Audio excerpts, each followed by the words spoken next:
ಜಗತಿ ಜಗತಿ ನಮಸ್ಕಾರ. ಜಗತಿ ಚಾನೆಲ್ಗೆ ಸ್ವಾಗತ. ನಾನು ನಿಮ್ಮ ಸ್ನೇಹಶ್ರೀ ಹೆಗಡೆ. ಸಂಗ್ರಾಮದ ಕಥೆಗಳು ಎಂಬ ಪುಸ್ತಕದಿಂದ ಆರಿಸಿದ ಇನ್ನೊಬ್ಬ ಯೋಧನ ಕಥೆಯನ್ನ ನಾನು ನಿಮ್ಮ ಮುಂದೆ ಹೇಳ್ತಿದ್ದೀನಿ. ಅದೇ ಕಡವೆ ಗಾಂಧಿ ಎಂದೇ ಪ್ರಸಿದ್ಧರಾದ ದಿ ರಾಮಕೃಷ್ಣ ಹೆಗಡೆಯವರ ಬಗ್ಗೆ.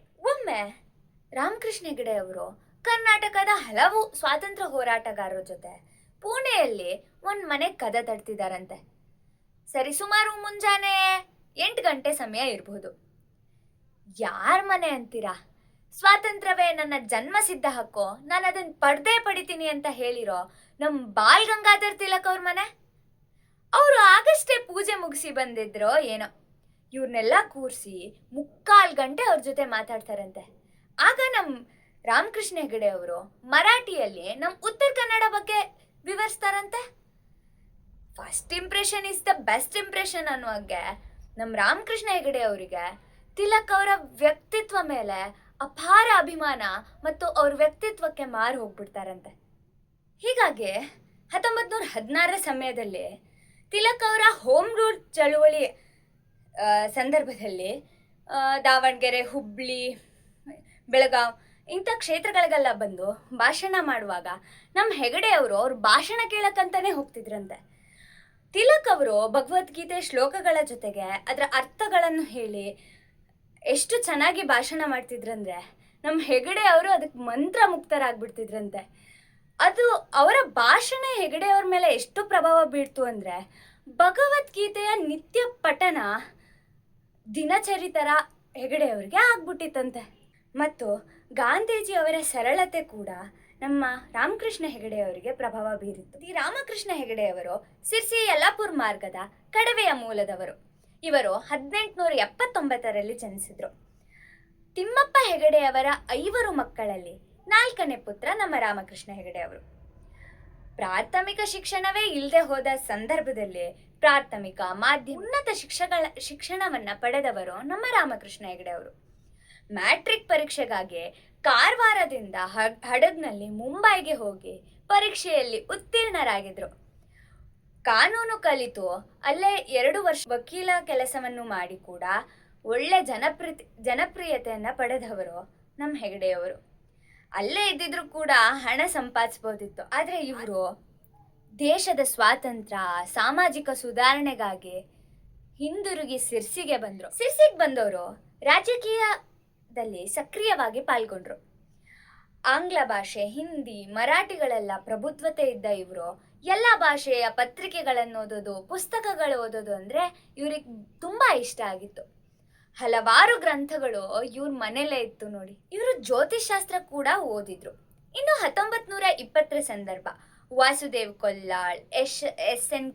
ಕೇಶವಯ್ಯನ್, ವಾಮನ್ ಹೊದಿಕೆ, ಗಣಪತಿ ಭಟ್ ಇವ್ರ ಜೊತೆಗೆಲ್ಲ ಸೇರಿ ಸ್ವದೇಶಿ ಆಂದೋಲನ ಇರಬಹುದು, ಅಸಹಕಾರ ಆಂದೋಲನ, ಕರ ನಿರಾಕರಣೆ ಇವೆಲ್ಲ ಆಂದೋಲನಗಳಿಗೆ ಸಾಥ್ ನೀಡಿದ್ರು. ಇನ್ನು ಸರ್ಕಾರ ಸಿರ್ಸಿಪೇಟೆಯಲ್ಲಿ ಬಿಟ್ಟಿ ಗಾಡಿ ಹಿಡಿಯುವಿಕೆ ಕ್ರಮವಂತಂದಾಗ ಉಗ್ರವಾಗಿ ವಿರೋಧಿಸಿದವರೇ ನಮ್ಮ ರಾಮಕೃಷ್ಣ ಹೆಗಡೆ ಅವರು.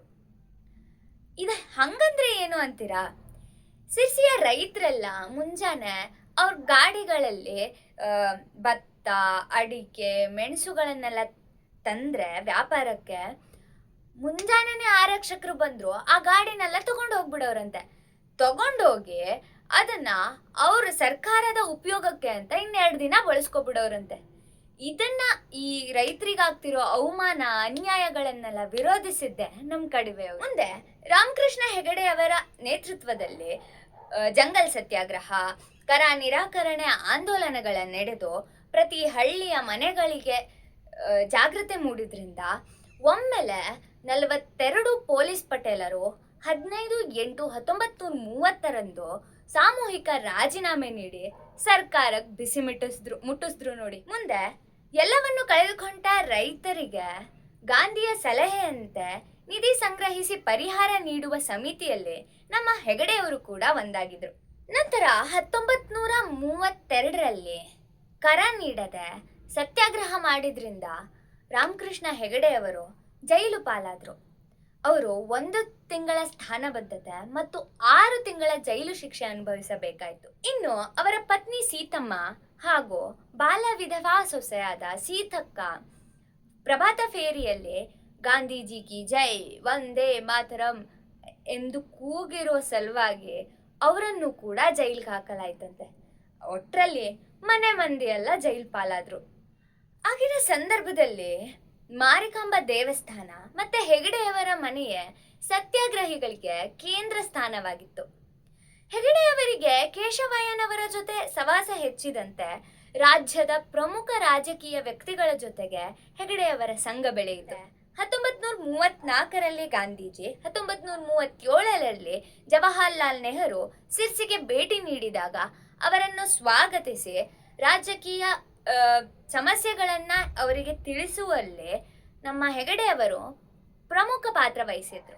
ನಂತರ 1936ರಲ್ಲಿ ಜಿಲ್ಲಾ ಬೋರ್ಡ್ ಧುರೀಣತ್ವವನ್ನು ವಹಿಸಿದ ಹೆಗಡೆಯವರು ಕೃಷಿ ಹಾಗೂ ಗ್ರಾಮೀಣಾಭಿವೃದ್ಧಿಗೆ ಕೆಲಸ ಮಾಡಿದ್ರು. ಈ ಕಡವೆಯವರು ನಮ್ಮ ಧರ್ಮ ಹಾಗೂ ಸಂಸ್ಕೃತಿಗಳ ಕಟ್ಟ ಅಭಿಮಾನಿ. 1931ರಿಂದ 10 ವರ್ಷಗಳ ಕಾಲ ಶ್ರೀ ಸ್ವರ್ಣವಲ್ಲಿ ಸಂಸ್ಥಾನದ ಆಡಳಿತ ಸಮಿತಿಯ ಸದಸ್ಯರೂ ಆಗಿದ್ದರು. ಸಂಸ್ಕೃತ ಭಾಷೆಯಲ್ಲಿ ದೇಶದ ಸಾಹಿತ್ಯ ಮತ್ತು ಆಧ್ಯಾತ್ಮಿಕತೆ ಅಡಗಿದೆ ಎಂದು ತಿಳಿದು ಬೈರುಂಬೆಯ ಗಣಪತಿ ದೇಗುಲದಲ್ಲೇ ಸಂಸ್ಕೃತ ಪಾಠಶಾಲೆ ಪ್ರಾರಂಭ ಮಾಡುವುದರಲ್ಲೇ ಪ್ರಮುಖರಾಗಿದ್ರು ಇವರು. ಇವರಿಗೆ ದೇಶ ಸ್ವಾತಂತ್ರ್ಯವಾಗಬೇಕು, ಪ್ರಜೆಗಳು ಬದುಕಬೇಕು ಎಂಬುದು ಹಂಬಲ ಇತ್ತು. ಎಷ್ಟೇ ಅನುಕೂಲ ಇದ್ರೂ ಕೂಡ ಸರಳತೆ ಇವರ ಉಸಿರಾಗಿತ್ತು ನೋಡಿ. ಹಳ್ಳಿಗಳಿಗೆ ಹೋದಾಗ ಇಸ್ಪಿಟ್ ಪಟ್ಟುಗಳನ್ನ ಅವರೇ ಕೇಳಿ ಅದನ್ನ ಅಲ್ಲೇ ಅಗ್ನಿಗಾಹುತಿ ಆಗ್ತಿದ್ರು.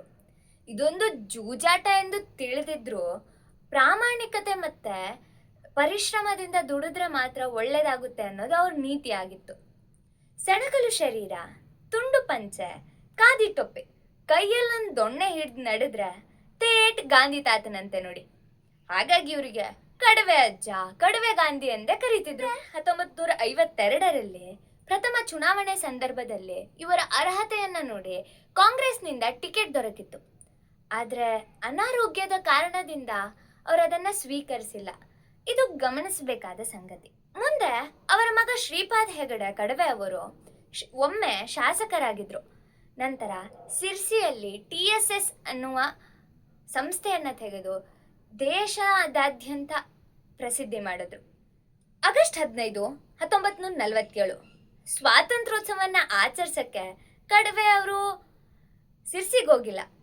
ಅಲ್ಲೇ ಸ್ಥಳೀಯರೆಲ್ಲ ಒಂದು ಚಕ್ಕಡಿ ಗಾಡಿಗೆ ಅಲಂಕಾರ ಮಾಡಿ ಅವರ ಮನೆಯಿಂದ ಶಾಲೆಯವರೆಗೆ ಕಡವೆ ಗಾಂಧೀಜಿ ಕಿ ಜೈ, ಭಾರತ್ ಮಾತಾ ಕಿ ಜೈ ಎಂದು ಸಂಭ್ರಮಪಟ್ಟು ಒಂದು ಸಭಾ ಕಾರ್ಯಕ್ರಮವನ್ನ ಏರ್ಪಡಿಸಿ ಹಲವಾರು ಪ್ರೀತಿಯನ್ನ ತೋರಿಸಿದ್ರು.